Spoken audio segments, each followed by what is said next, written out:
இந்த வீடியோவை உங்களுக்கு வழங்குபவர்கள் Paysys Pay, secure digital payments with multiple features and great success rate. ஒவ்வொரு நாட்டுக்கும் ஒரு அடையாளம் உண்டு, ஒரு குடும்பத்துக்கு ஒரு அடையாளம் உண்டு, மனிதனுக்கு அடையாளம் உண்டு, நிறுவனங்களுக்கு அடையாளம் உண்டு, கட்சிக்கு அடையாளம் உண்டு. தமிழ்நாட்டுக்கு சில அடையாளங்கள் உண்டு. நில அடையாளம் வடவேங்கடம், தென்குமரி ஆயிடை, தமிழ்கூறு, நல்லுலகம் என்று தொல்காப்பியரால் குறித்து சொல்லப்பட்ட நில அடையாளம். அதையேதான் பாரதி நீல திரைக்கடல் ஓரத்திலே நின்று நித்தம் தவம் செய்யும் குமரி எல்லை வட மாலவன் குன்றம் இவற்றிடையே புகழ் மண்டி கிடக்கும் தமிழ்நாடு என்று நில அடையாளம் சொன்னார். தமிழர்களின் கலை அடையாளம் எதுவென்று கேட்டால், என்னை பொறுத்து நான் சொல்வது தமிழர்களின் கலை அடையாளம் தஞ்சை பெருவுடையார் கோயில் என்று உறுதியாக சொல்லுவேன். தமிழர்களின் மொழி அடையாளம் தமிழ். தமிழர்களின் அறிவடையாளம் என்று சொன்னால் அது எங்கள் ஆசான் வள்ளுவ பேராசான் வகுத்து கொடுத்த திருக்குறள் தான் தமிழர்களின் ஞான அடையாளம், அறிவு அடையாளம் என்று சொல்லுவேன். இந்த திருக்குறளை ஏன் இப்படி கொண்டாடுகிறோம்? 2000 ஆண்டுகளாய் அருந்து போகாத தொடர்ச்சியாய், புதைந்து போகாத பேரறிவாய், கரைந்து போகாத ஒரு நீர்மமாய் இருக்கக்கூடிய இந்த திருக்குறளுக்கு ஏன் இவ்வளவு பெருமை என்று கேட்டால், ஒன்றை சொல்ல வேண்டும் என்று ஆசைப்படுகிறேன். இந்திய அரசமைப்பு சட்டம் எழுதப்பட்டு 75 ஆண்டுகள் முடிந்து விட்டன. இந்த 75 ஆண்டுகளில் இந்திய அரசமைப்பு சட்டம் எனக்கு தெரிந்த தகவலின்படி 101 முறை திருத்தப்பட்டிருக்கிறது. 75 ஆண்டுகளில் 101 முறை திருத்தப்பட்டிருக்கிறது. இந்தியாவின் அரசமைப்பு மேதைகளாலும், சட்ட வல்லுநர்களாலும், சமுதாய அக்கறை மிக்கவர்களாலும், ஆங்கில பேராசன்களாலும், உலக அரசமைப்பை கரைத்து பிடித்த பெருமக்களாலும் இயற்றப்பட்ட அரசமைப்பு 101 முறை திருத்தப்பட்டிருக்கிறது. எழுதப்பட்டு 2000 ஆண்டுகளுக்கு பிறகும் கூட திருக்குறள் ஒரு திருக்குறளை மாற்றவில்லை, ஒரு சீரை மாற்றவில்லை, ஓர் அசையை மாற்றவில்லை, ஓர் எழுத்தை மாற்றவில்லை. 2000 ஆண்டுகளாக எங்கள் திருக்குறள் திருத்தப்படாத பெருமையில் இருக்கிறது. ஆனாலும் அந்த திருக்குறளை நான் ஓர் அனாதை அறிவு என்றுதான் சொல்லுவேன். எல்லா நூல்களுக்கும் மதத்தின் ஆதரவு இருந்தது. எல்லா மெய்நூல்களுக்கும் அரசாங்கத்தின் ஆதரவு இருந்தது.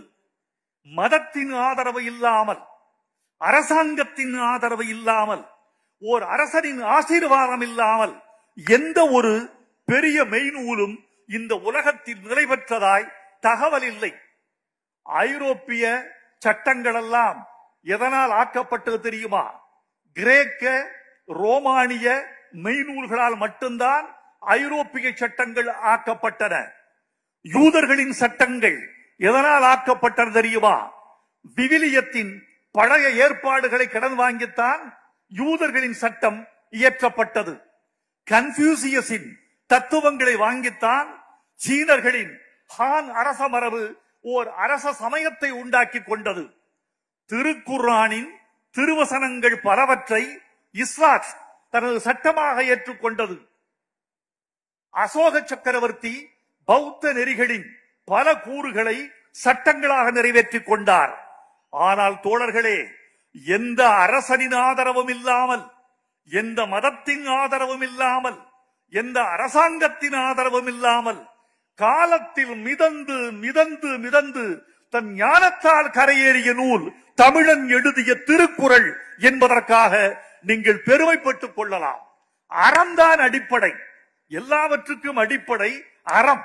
அறத்தான் எல்லா உயிர்களும் எதற்கு ஆசைப்படுகின்றன? ஒரு புழு எதற்கு ஆசைப்படுகிறது? தான் வசதியான இடத்தில் சென்று தங்கிவிட வேண்டும் என்று ஆசைப்படுகிறது. ஒரு கொசு எதற்கு ஆசைப்படுகிறது? தான் சிதைக்கப்படாத ஒரு முட்டை இனிமேல் உட்கார்ந்து விட வேண்டும் என்று கொசு ஆசைப்படுகிறது. ஒரு பறவை ஏன் ஆசைப்படுகிறது? நனையாத, சூடு ஆகாத ஒரு கூட்டுக்குள் தன்னை அடைத்துக் கொள்ள வேண்டும் என்று ஆசைப்படுகிறது. மனிதன் இன்பத்துக்கு ஆசைப்படுகிறார். எல்லா உயிர்களும் இன்பத்தில் பிறந்து, இன்பத்தில் வளர்ந்து, இன்பத்துக்காக ஏங்கி இன்பத்தில் மடிந்து துன்பத்தில் முடிந்து போகிறதுதான் உயிர்களின் ஆக்கமும் நீக்கமும். ஆனால் வள்ளுவ பெருமகன் சொன்னார், இன்பம் வேண்டும் தான், இன்பத்தை தவிர்க்கவில்லை. ஆனால் ஒன்று சொல்லுகிறேன், எது இன்பம் தெரியுமா? அறத்தான் வருவதே இன்பம், மற்றெல்லாம் புறத்த புகழும் இல்லை. அறத்தான் வருவது, எந்த இன்பத்தையும் அறத்தின் வழி ஈட்டு, அறத்தின் வழி எட்டு என்றுதான் சொல்லியிருக்கிறார். உலகத்தின் மிகப்பெரிய சாணக்கியர் என்று சொல்லப்படுகிற அர்த்த சாஸ்திரம் எழுதிய கௌடில்யர் விலை மகளிர்களுக்கு ஊதியம் நியமித்திருக்கிறார். முதல் தரம், இரண்டாம் தரம், மூன்றாம் தரம் என்று பிரித்து விலை மகளிருக்கு ஊதியம் நியமித்திருக்கிறார். உலகத்தின் மிகப்பெரிய அரசியல் சாஸ்திரம் என்று கருதப்படுகிற சாணக்கியரின் கௌடில்யத்தில். ஆனால் எங்கள் ஆசான் வள்ளுவன் முதலில் ஒரு புரட்சி செய்தான். இந்த பரட்சமை என்ற உலகத்தின் பழைய தொழிலை தூக்கி எறிந்தான், கண்டித்தான். இருட்டறையில் ஏதில் பிணந்தெழியற்று பொருட்பெண்டிர் பொய்மை முயக்கம் என்று சொன்ன ஒரு புரட்சியாளன் நம்முடைய வள்ளுவ பெருமகன். மாக்கியவல்லியை பற்றி பெரிதாக சொல்லுவார்கள். தி பிரின்ஸ் 1513 இயற்றப்பட்ட இத்தாலியின் மாக்கியவல்லியின் தி பிரின்ஸ் என்று சொல்லக்கூடிய அரசியல் நூல். அந்த அரசியல் நூலை பிரித்து பார்க்கிற போது அரசனுக்கு அவர் இலக்கணம் சொல்ல வருகிறவன் சொல்லுகிறான், எந்த அரசனாக இருந்தாலும் மிருகத்தின் குணங்களை கற்றுக்கொள்ள வேண்டும். எனக்கு ஆச்சரியமாக இருந்தது. மாக்கியவல்லியா இப்படி சொல்லுகிறார்?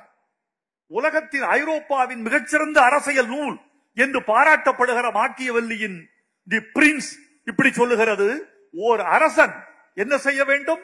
மிருகங்களின் குணத்தை கற்றுக்கொள்ள வேண்டும்.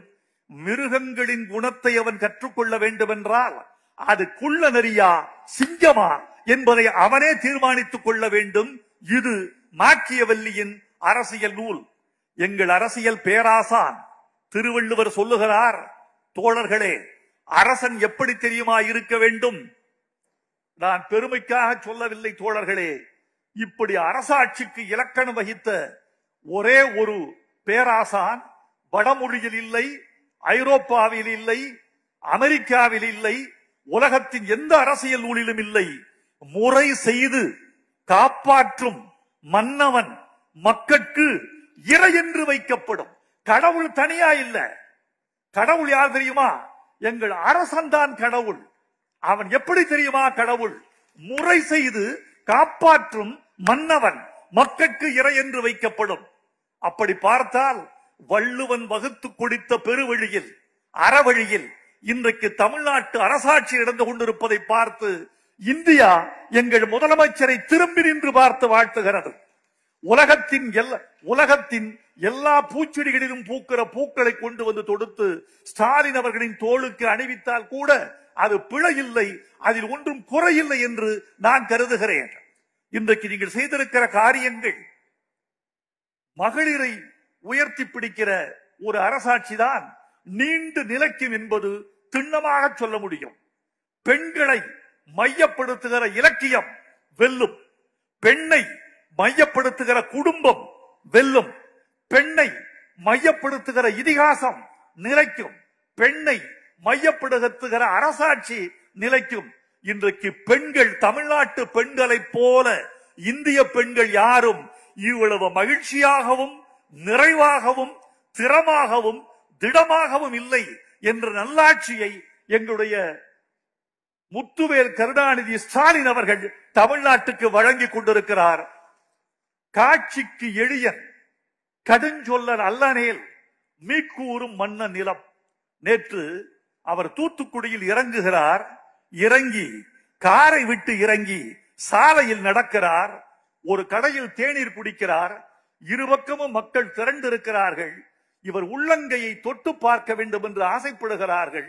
இவரும் முடிந்த வரைக்கும் தன் ஸ்பரிசத்தை கொடுக்கிறார். ரொம்ப முக்கியமானது, ஓர் அரசனை தொட்டு பார்க்க வேண்டும் என்று குடிமக்கள் விரும்புவது என்பது எளிமையான காரியம் அல்ல. சர்வாதிகாரியை தொட்டு பார்க்க விரும்ப மாட்டார்கள். கெட்டவனை தொட்டு பார்க்க விரும்ப மாட்டார்கள். தீய அரசாட்சி தருகிறவனை தொட்டு பார்க்க விரும்ப மாட்டார்கள். நல்லவர், கலைஞரின் மகன், வல்லவர், இப்போது முதலமைச்சராக இருக்கிறவர், தொடர்ந்து முதலமைச்சராக இருக்க போகிறவர் என்றெல்லாம் அந்த மக்கள் ஓடோடி வந்து அவர் உள்ளங்கையை தொட்டு பார்க்கிற போது நான் கலைஞரை நினைத்துக் கொண்டேன், ஐயா, உங்களை தொட்டு பார்க்க வேண்டும் என்று நாங்கள் விரும்பியது மாதிரி உங்கள் மகனை தொட்டு பார்க்க வேண்டும் என்று தமிழ்நாடு விரும்புகிறது. உங்கள் ஆட்சி நடந்து கொண்டிருக்கிறது என்று அவரை நான் பாராட்டினேன். இந்த சபையை பார்த்தால் பேச்சை முடிக்காதே என்று உங்கள் சபை சொல்லுகிறது. ஆனால் முடித்துவிட வேண்டும் என்று என் நேர கட்டுப்பாடு என்னை நிர்பந்திக்கிறது. தோழர்களே, என்ன தெரியுமா காரணம்? இவ்வளவு பெரிய திருக்கூட்டம் திருவள்ளுவருக்கு கூடுவது அதிசயம். திருவள்ளுவர் மன்றங்கள் இருக்கின்றன. 20 பேர், 30 பேர், 40 பேர் என்று கூடுவார்கள். இன்னும் திருக்குறள் நாம் நினைத்த உயரத்திற்கு தன் எல்லையை தொடவில்லை என்பதை மாண்புமிகு முதலமைச்சர் அவர்களின் கவனத்திற்கு கொண்டு வருகிறேன். உலக புகழ்பெற்ற பைபிள் 2500 மொழிகளில் மொழிபெயர்க்கப்பட்டிருக்கிறது. அது மதம் சார்ந்தது. நம் திருக்குறள் மதம் சாராதது. அதற்கு மத பூச்சு பூசினால் திருவள்ளுவரின் கண்ணீரே அதை கழுவி விட்டுவிடும். அந்த காவியை அதுவே சலவை செய்து விட்டுவிடும். திருவள்ளுவரின் நேர்மையை, திருவள்ளுவருடைய உறுதியை யாரும் குறைத்து மதிப்பிட முடியாது. 2500 மொழிகளில் மொழிபெயர்க்கப்பட்டிருக்கிறது பைபிள். வெறும் 58 மொழிகளில் தான் மொழிபெயர்க்கப்பட்டிருக்கிறது திருக்குறள். போதாது. இந்த உலகத்தின் பெருமொழிகளிலெல்லாம் திருக்குறள் மேம்பட வேண்டும்.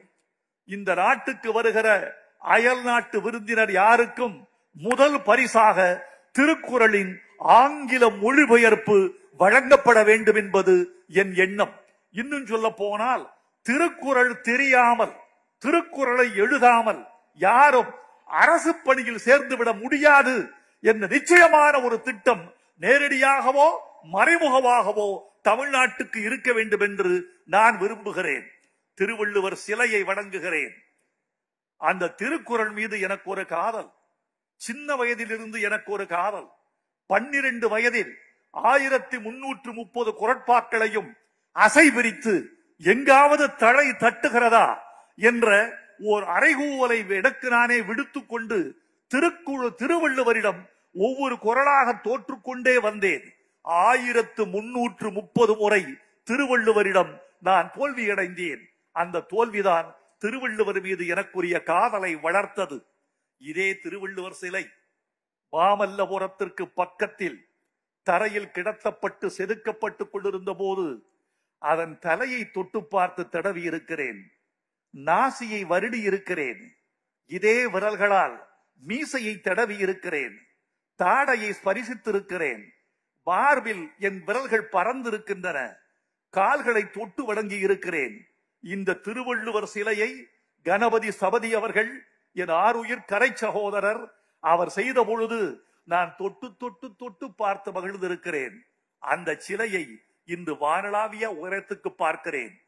தமிழர்களே, இளம் மாணவர்களே, கண்மணிகளே, நீங்கள் எழுதிக் கொள்ளுங்கள். இந்தியாவின் பூகோளத்தை மாற்றி அமைத்தவர் கலைஞர் என்பதை நீங்கள் எழுதிக் கொள்ளுங்கள். தென்னாட்டில் விவேகானந்தர் சிலை இருக்கிறதே, அதுதான் குமரி முனை என்றொரு பூகோள எல்லை இந்தியாவில் இருந்தது. அதை மாற்றி திருவள்ளுவர் சிலை வானத்தை பார்த்து நிற்கிறதே, அதுதான் குமரி முனை என்று தமிழுக்கு பெருமையை, தமிழனுக்கு பெருமையை, தமிழ் ஞானத்துக்கு உயரத்தை வகுத்துவிட்டு போனவர் முத்தமிழறிஞர் கலைஞர் அவர்கள். அவருடைய புகழ் இந்த சிலை இருக்கும் வரை ஓங்கும் என்று நினைக்கிறேன். வடக்கே ஒரு மலை இருக்கிறது, தெற்கே ஒரு சிலை இருக்கிறது. அந்த மலை காலப்போக்கில் கவிழ்ந்தாலும் கவிழலாம், கரைந்தாலும் கரையலாம். ஏனென்றால் இமயமலை இப்போது இருக்கிற இடம் கடலாக இருந்த இடம். அது கடல் என்பதற்கு ஆதாரம் இமயமலையின் விலாவில், இமயமலையின் கழுத்தில், இமயமலையின் வயிற்றில் கடற்பாசிகளும் கடற்சங்குகளும் இன்னும் கூட காண கிடைக்கின்றன என்பது வரலாற்று ஆய்வாளர்களின் துணிவு. ஆனால் எங்கள் திருவள்ளுவர் சிலை 1000 சுனாமிகள் வந்தாலும் 1000 கடற்கோள்கள் மூண்டாலும் வானத்திற்கு வணக்கம் சொல்லிக் கொண்டு அந்த சிலை வாழ்ந்து கொண்டே இருக்கும் என்று நிச்சயமாக கருதுகிறேன். இந்த நேரத்தில் ஒரு நிறைவான அறிவிப்பை வெளியிட்டு விட்டு நான் விடைபெற வேண்டும் என்று ஆசைப்படுகிறேன். சின்ன வயதிலிருந்து காதல் செய்த திருக்குறள், நான் கழித்து கிடந்த திருக்குறள், பாடி பாடி கிடந்த திருக்குறள், ஓதி ஓதி மகிழ்ந்த திருக்குறள். அந்த திருக்குறளுக்கு என்னுடைய 70 வயதில் எனக்கு ஒரு ஆசை வந்திருக்கிறது. தருமர், மணக்குடவர், தாமத்தர், நச்சர், பரிதி, பரிமேலழகர், திருமலையர், மல்லர், பரிப்பெருமாள், காளிங்கர், வள்ளுவர் நூற்கு எல்லை உரை செய்தார் இவர். இத்தனை பேர் உரை செய்திருக்கிறார்கள் திருக்குறளுக்கு. பாரதிதாசன் உரை செய்திருக்கிறார், நாவலர் நெடுஞ்செழியன் உரை செய்திருக்கிறார், புலவர் குழந்தை உரை செய்திருக்கிறார், முத்தமிழறிஞர் கலைஞர் உரை செய்திருக்கிறார். இந்த நவீன உலகத்துக்கு 18 வயது பையனுக்கும் 18 வயது பெண்ணுக்கும் திருக்குறளை நவீன மொழியில் கொண்டு செலுத்துவதற்காக வைரமுத்துவாகிய நான் திருக்குறளுக்கு உரை எழுத வேண்டும் என்று தீர்மானித்திருக்கிறேன். உங்கள் வாழ்த்துக்களையே வரமாக கேட்கிறேன். வாழ்க திருவள்ளுவர், வாழ்க கலைஞர், வெல்க எங்கள் திராவிட பேரரசு நடத்தி கொண்டிருக்கிற ஸ்டாலின் அவர்களின் நல்லாட்சி. வணக்கம், நன்றி. இந்த வீடியோ உங்களுக்கு பிடிச்சிருந்தா லைக் பண்ணுங்க, ஷேர் பண்ணுங்க, கமெண்ட் பண்ணுங்க. மறக்காம OH தமிழ் சேனலுக்கு சப்ஸ்கிரைப் பண்ணுங்க.